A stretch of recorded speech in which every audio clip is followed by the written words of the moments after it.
வழக்கமாக ஒரு பேன் எடுத்துக்கோங்க, ஆயில் ஆட் பண்ணிக்கோங்க, 2 பெரிய வெங்காயம் நீட்டமாக கட் பண்ணி ஆட் பண்ணிக்கோங்க, ஒரு குடை மிளகா கட் பண்ணி ஆட் பண்ணிக்கோங்க. நல்லா கோல்டன் ப்ரௌன் ஆனதுக்கப்புறம் 1 டேபிள் ஸ்பூன் மிளகாய் தூள், 1 டேபிள் ஸ்பூன் பெப்பர் தூள் போட்டுக்கோங்க.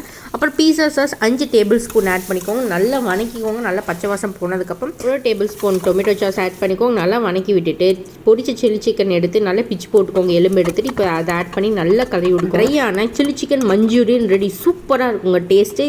இது சைட் டிஷ்குள்ளே செம்மையாக இருக்கும். அப்படியே ஒரு பவுலில் போட்டு ஸ்நாக்ஸை சாப்பிடலாம். இதே செமி கிரேவியாக வேணும், தோசை சப்பாத்தி இட்லிக்கெலாம் செமி கிரேவியாக வேணும்னா உனக்கு கொஞ்சம் தண்ணி ஆட் பண்ணி எக்ஸ்ட்ரா வந்து பார்த்தீங்கன்னா பீஸா சாஸ் ஒன்று கொஞ்சம் ஆட் பண்ணிக்கோங்க. அப்புறம் உப்பு கொஞ்சமாக போட்டுக்கோங்க. மறக்காமல் 1 டேபிள் ஸ்பூன் சக்கரை ஆட் பண்ணிக்கோங்க. அப்புறம் எக்ஸ்ட்ராவாக டொமேட்டோ சாஸ் ஆட் பண்ணிக்கோங்க. நல்லா கலரி விட்டிங்கன்னா அதுலேயே இருக்க வந்து கார்ன்ஃப்ளவர் இருக்குங்காட்டி நமக்கு நல்லா திக்காகிடுங்க. இப்போ வந்து பார்த்திங்கன்னா சூப்பரான செமி கிரேவியான சில்லி சிக்கன் மஞ்சூரியன் ரெடி.